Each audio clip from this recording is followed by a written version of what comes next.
en el vecindario todo es fiesta y alegría, porque ya el boricua tiene la cerveza que quería. Hay baile en el vecindario, todo es fiesta y alegría, porque ya el boricua tiene lo que el boricua quería. Dame una boricua fría para celebrar la ocasión.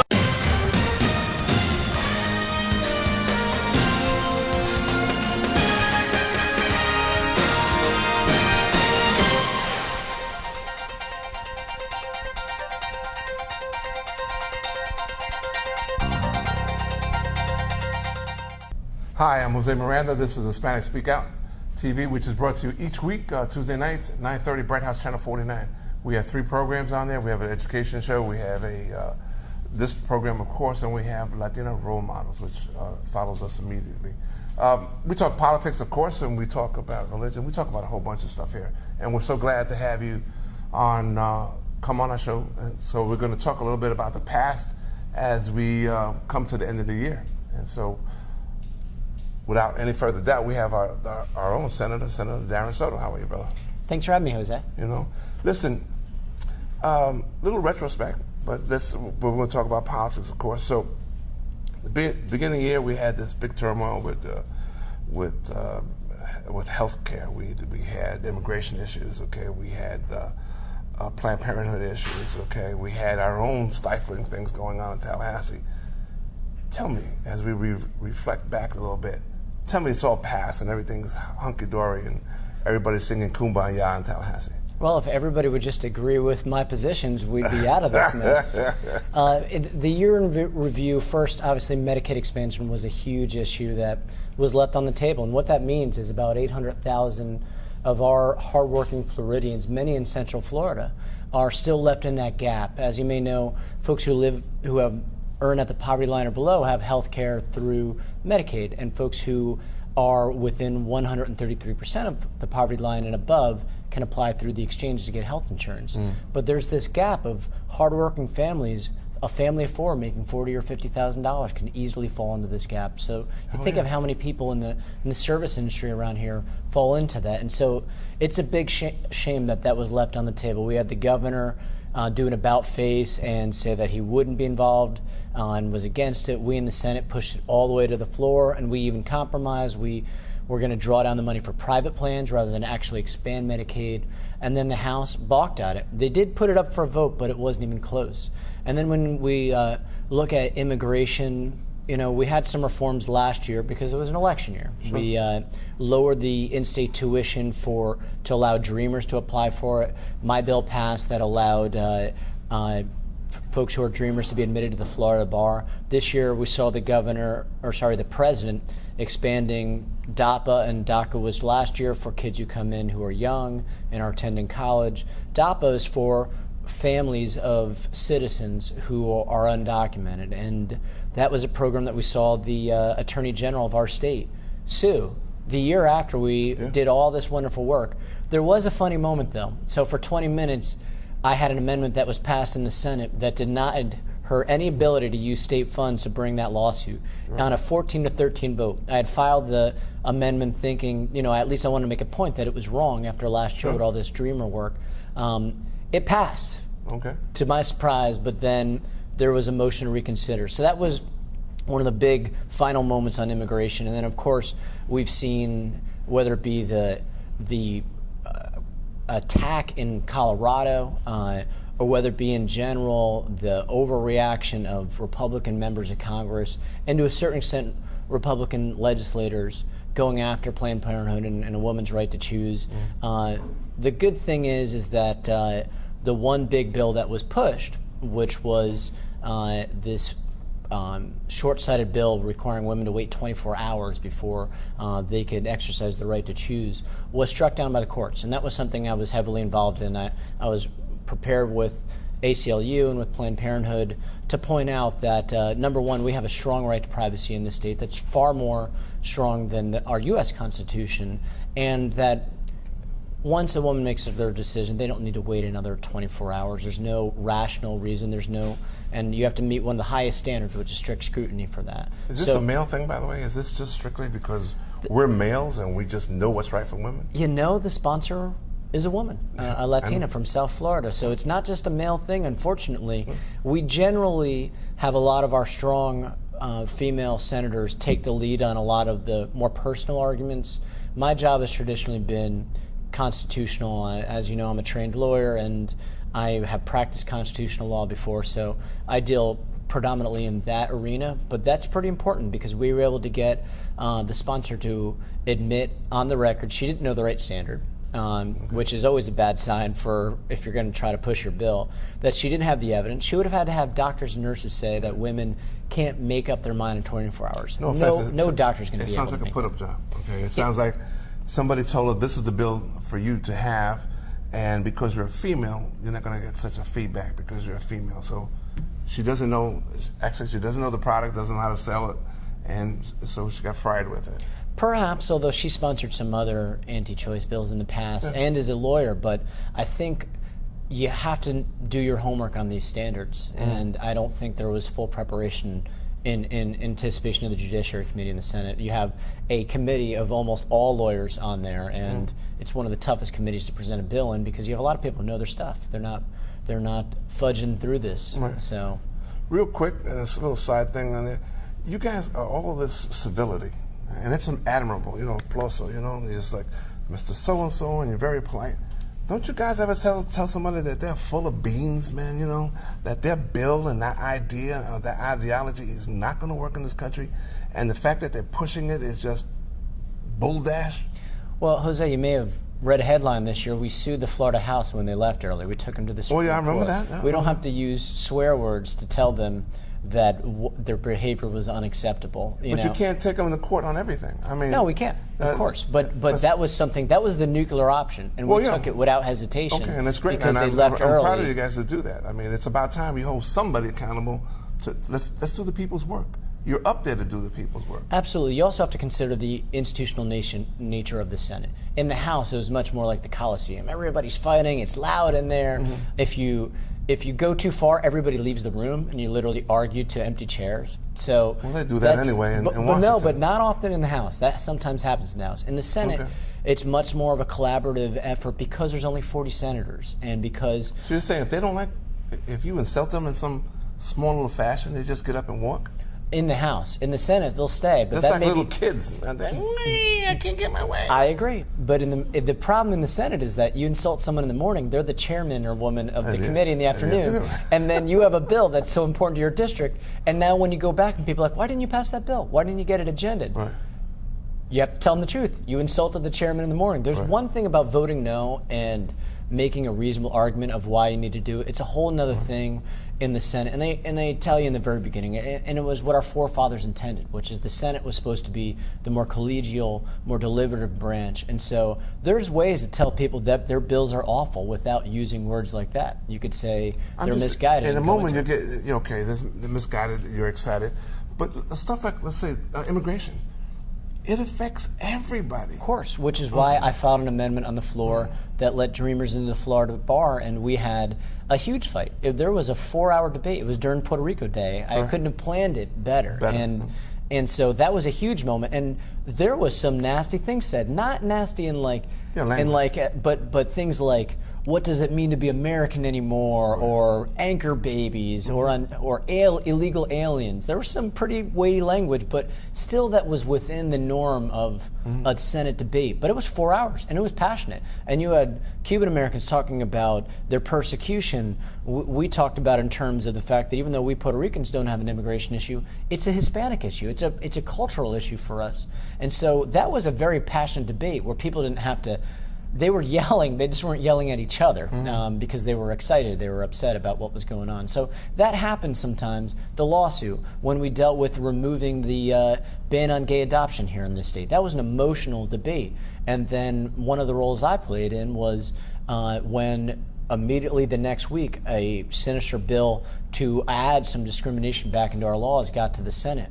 I was honored to be able to work with Senator Simmons and some of the other members to make the motion to put that bill to bed for the year. And those were tough moments, but what's more important, me yelling at someone or me getting the job done? No, I understand. I tend to be a little bit more street in my well, you're from New York. perhaps bring them back to the Senate, you know, and let's get it right. We have Republicans are trying to make inroads now to change laws in certain states to make it more discriminatory. Adoption for among gay people, for example. Michigan's Governor Snyder is opposing that. I wonder if that's the movement that will go try to be swept across by Republicans across the nation. I think they engage in trying to set back LGBT rights to their grand peril. The country has already decided on this. Every year, you could be on the side of history that is going to be looked at poorly, or you could be on the right side of history, which is to be on the side of equality. So they do that to their peril, not only morally, but as far as voting, as far as building coalitions for other issues. So I see the trend quite the reversed, with a few people trying to buck it, and they're going to have problems. 2 quick questions. We have anger politics seems to be the way to go now. Well, if you're in a presidential Republican primary, you don't see that in the Democratic primary, and you don't see that. You were just telling me how polite I am, so you know, not all of us believe that. Real quick, for the future, what do we get to look at in January? Well, there's a couple things we'll be focusing on: teacher pay, trying to ban fracking in Florida, making our roadways safer with Chloe's Law around water bodies, dealing with a massive water bill, state employee raises, hopefully. We'll have to compromise on a few tax cuts dealing with manufacturing, and then hopefully with cell phone bills. Hopefully we won't have any fights where we have to deal with voting, because we need voting to be robust. And then it's the budget. We have voting, for example, now. What are we doing to make sure that we get all Americans involved in voting here, especially in the state of Florida, without the Republican scrutiny? Well, there's a few petitions floating around about making voting a right regardless of what happens criminally or otherwise, or any other number of ways that people are denied the vote. And that thing is moving along, but it would have almost no chance, unfortunately, in the legislature. Our biggest fight was to expand voting hours, which we did. The only problem was that it gave supervisor of elections discretion between 1 or 2 weeks. I'm proud that our supervisors here in Central Florida are by and large taking that full 2 weeks. But we see places like Duval County with the traditional African American population voting where they cut it down to 1 week. Right. So the fight continues.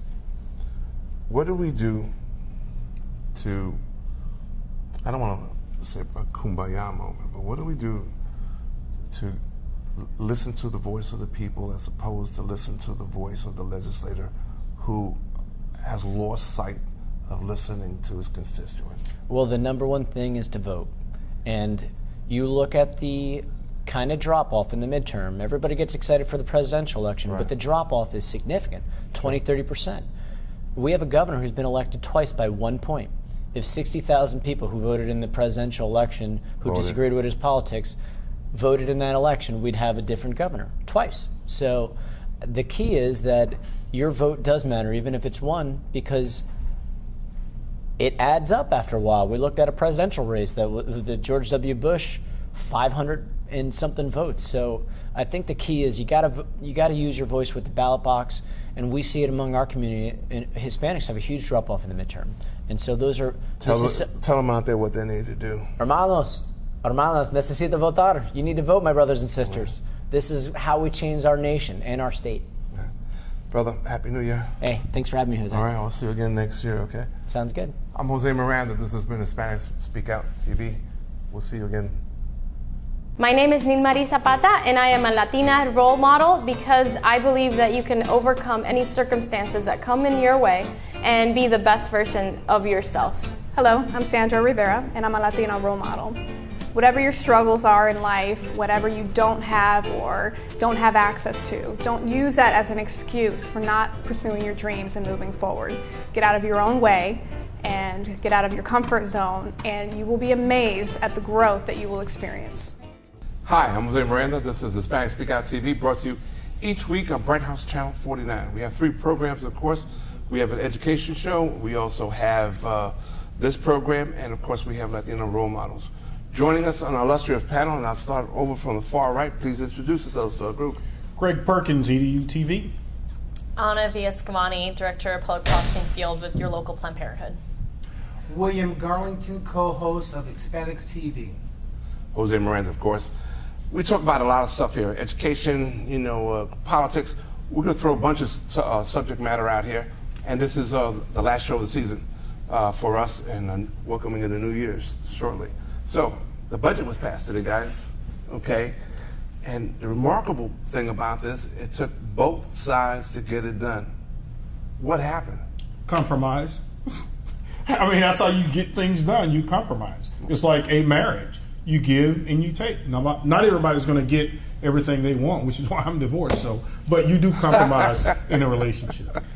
Yeah, but now, up until this point, the previous House Speaker couldn't get nothing done. Yeah. What's so special about our current House Speaker from on the Republican side? Well, I think it's a fresh start. I think it's someone that can come into this space and declare his leadership and make an effort to again find compromise. And Congress is supposed to be working together. And from the perception of Planned Parenthood, we've consistently been gridlocked around defunding conversations, which has been an attack, like politically motivated attack. And so it is finally refreshing to come to the end of the year and give the president a budget that he can at least sign and move on with. Bill, as a strong conservative, you must be crying in your soup, man. What's going on? Yeah, again, I believe Paul Ryan and the establishment, the Washington cartel, the establishment Republicans folded, especially in the Senate and the House where they had control, as opposed to holding Obama's feet to the fire and possibly shutting down the government until there was comprehensive budget. So you want to shut down the whole government? Christmas time, kiddies want their gifts under the trees. People want to get paid. People want to put food on the table. But you are Mr. Conservative guy. You want to just throw them all out there. Well, let's be clear what Jose just mentioned. When it comes time to close down or shut down the government, this is what happens, people.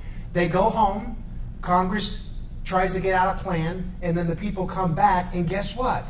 The people that were laid off during that Christmas time, they get paid back retroactive. So nobody loses any kind of monies when the government shuts down. Well, just wanted you to be aware of that. And I think what's important, though, is the American public don't want to shut down. I mean, the American public, especially when it came to Planned Parenthood debates, overwhelmingly supports Planned Parenthood despite all the rhetoric and the smear campaign. And so I think that a lot of elected officials don't want to continually to see themselves as being disliked by the American public. And in addition to compromise, I think there is this public perception that folks are concerned about. Well, I just want to add to Anna's point. We don't want the government to shut down. However, this is very important, this election coming out, and that's why the liberals and the conservatives are polarized opposites. We don't want bad legislation like the Obamacare and the Omnibus bill be passed just because of compromise. Let's get some smart legislation, and if that means for a day or two to shut down the government, because again, we'll pay back those folks that are out of work. Well, Bill, maybe as a conservative, your style is outdated. It's not at all. Not at all. No, because it seems like we have a new branch of progressive Republicans. They did a compromise, and we got things done. Now, you want to hold on to that. Let's shut down the government. Let's bring out pitchforks out. I think that's done. Again, and there's going to be a big split, I predict this, in the Republican Party because Donald Trump is going to be your nomination. Okay. Well, if we can let's bring it back down to You're Florida real quick, too. I think what's even more interesting is looking at the state legislature. We weren't able to pass a budget in Florida, and both chambers in Florida are also overwhelmingly Republican, and we had to have a special session for that in addition to other special sessions. Yeah, which is a waste of taxpayer dollars. And they still couldn't get things done. No, they could not. So there is this dynamic of, even though we have a majority party, there is some dynamics at play that it's not smart government. It's not happening at all. Okay, boys and girls. Policing in the United States seems to be out of control, whether it's the state of Florida or whether it's Michigan or any state across the board. We seem to have either ill-trained, over-abusive, public not understanding what's going on. Which is it? Well, I think it's safe to say that this past year has been one where not just policing, but police brutality, criminal justice has really been under a microscope. I mean, just recently the Miami Herald did a in-depth piece into one of the largest women's prisons in the country, which is in Ocala, not too far from here.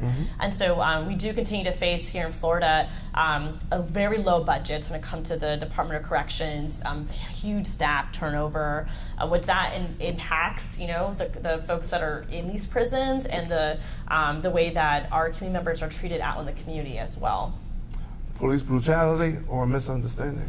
Well, neither. I think it's basically the American people right now has run amok. They're angry. It's like the mid-1960s. They're passionate, and everybody wants to get their voice in.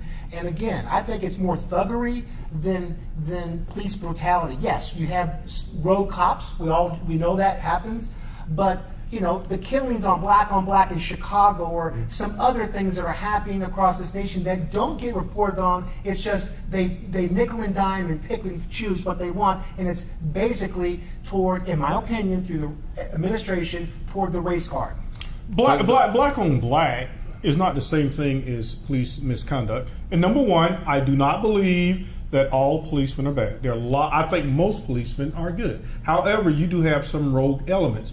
And you people, right, you always want to go to that argument, oh, black on black crime. Well, that doesn't have anything to do with a trained professional who's you people, shooting conservatives. Okay. Shooting, I apologize, maybe I shouldn't say you people. Conservatives. No, because I don't want you calling me you people. I'm going to say conservative.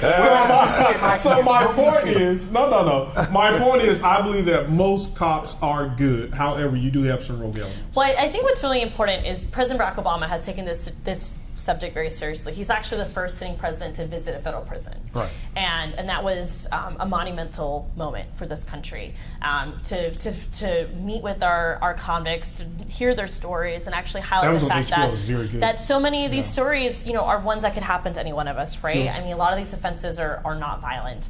Right. Now, the reality is that we do have a culture of violence. We have a culture that, you know, guns are very accessible, especially in the state of Florida. 300 million guns in the United States. Absolutely. And, you know, and looking at our prison rates, we have one of the highest prison rates in this country, too. I mean, there is... The world. We need to fix this, right? I mean, I think we can all agree that there are some huge problems that we're facing, and I will add that, you know, there's a lack of diversity. About the prison system, but there is a lack of diversity in our law enforcement. We're talking about on the street, okay? And it again brings up two important issues I want to be. Okay, gun control. That may, you know, seem to be run amok, but the second. You want gun control? No. You want gun control? She mentioned gun control. No, but you want gun control? No, I don't want gun control. So everybody should have guns. I prefer gun safety as the conversation to have rather than control, because people do have their you know, Second Amendment right, but we do have to also understand that there are a lot of dimensions at play regarding gun safety. I believe if more states adopted the rule, you know, concealed or open carry, you wouldn't have these thugs, these ISIS thugs, shooting up college campuses, That's malls. Just one incident. Okay, well, hang on. And then getting back to overcrowding population. Is this a white issue, by the way? Are you afraid? No. Let me finish. Because if you're afraid, I understand you have to have a gun. I'm not afraid. Okay. The overcrowding of the population. Yes, there's many people in our criminal system that probably don't need to be there. However, Okay. in other countries, when minor offenses are taking place, they don't go to prison; they're executed, or we don't do that. We're more humane, so that's why you execute people for minor offenses, man. No. So are you for Sharia law? Is that what you're talking about? I'm saying that's why we have overcrowding, because we don't execute people. Thank you. Are you proposing that we do? No, I'm proposing tough standards, and these folks. I would push back against that, because, you know, we do see situations of the school to prison pipeline where we do see individuals that you know, they're young people, right? These are young children who maybe they throw a pencil at a classmate, and, you know, depending on the school they go to, they're treated differently. Some go to the juvenile detention center, while others are just told not to throw that pencil. I'm thinking that our children in some fashion are being coddled. Okay. Some are what? Coddled, yes. Okay, we're allowing certain behavior because they're kids, they're this and that. We're giving them excuses they could hide their whole lives behind, and why they can't be successful, why they can't strive to go forward. Correct. I understand there's a lot of built-in difficulties with the system or the family, whatever, Okay, but we need to find a way to overcome those. Yeah, but Jose, we don't always have to include the police in it. Remember that policeman that slammed the little child in the classroom? That was wrong. And then that was overreaction. But here, listen to my point. Yeah. There was another child who was charged, right?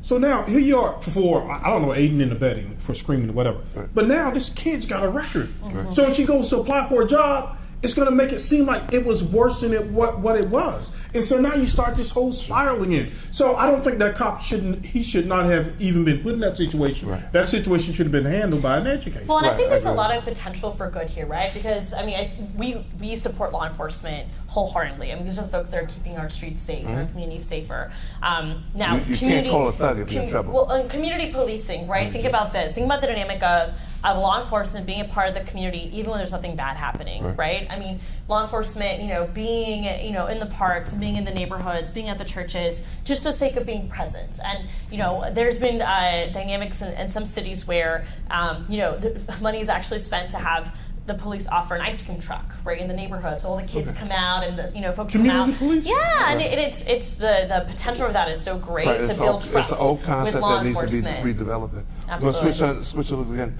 Education is being hammered in this country, okay? And then we have issues with alleged illegal and immigrants coming in and being part of the school system. And of course, whether we are or should have the right to teach them in their own languages and not throw it out there. Boy, that's a tough one, because one good thing about the United States is that we educate everybody, whether you're rich or you're poor. But I was speaking to a group of kids about 2 months ago, and I was asking questions to all the kids. This is 8th grade, right? And I noticed 2 of the girls couldn't even speak English. Mm-hmm. I'm like, what in the heck are they going to do the entire time? I felt sorry for them. I mean, they have the ESOL classes, they try to catch up.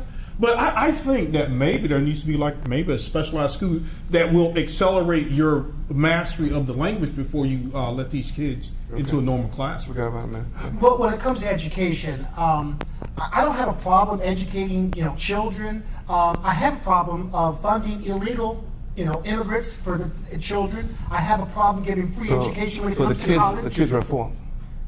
Listen, that's what you're saying, right? I have a problem the federal government, sticking their hands into the public school system, especially when it comes to college, like free college and tuition.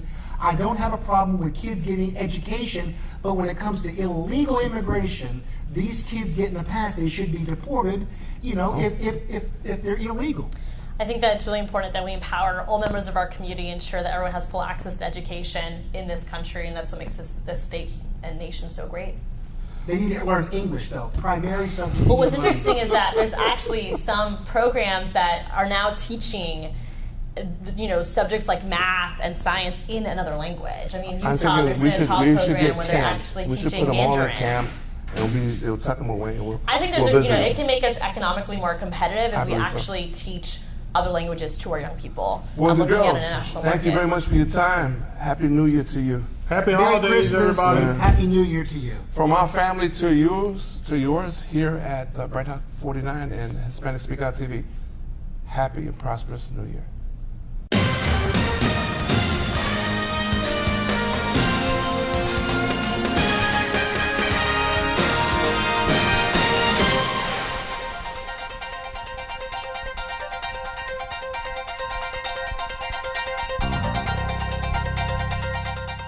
I am for the child who's had 7 addresses in a single year because she's in foster care, because her father abused her, and her mother couldn't believe her.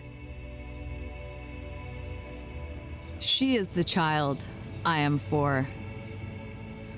I am a volunteer child advocate. I am you. Florida residents call toll-free 866-341-1425. Ya estoy aquí, mi vida. ¿Pero qué están tomando? ¿Pero por qué? Porque te traje lo nuevo y diferente, Taíno Light Boricua Beer. Y lo más importante es que es lo nuevo y acabadita de salir al mercado. ¿Y saben buenas? Claro, ambas cervezas tienen los mismos beneficios que una copa de vino. Con menos calorías. La Boricua Beer 6%, fuerte pero con sabor. Y la Taíno Light 4.5% y es artesanal. Eso me gusta. Somos familia, calidad y sabor. Visita boricuabeer.com. Hola Florida! Introducing Boricua Beer and Taíno Light Beer. Boricua and Taíno Light are crafted beers that are rich in flavors and brewed right here in Florida. Taíno beer has a crisp, refreshing Caribbean flavor style when enjoyed chilled. Boricua beer is a craft ale with full body flavor that is a beer drinker's beer. Boricua and Taíno Light Beers. Enjoy responsibly.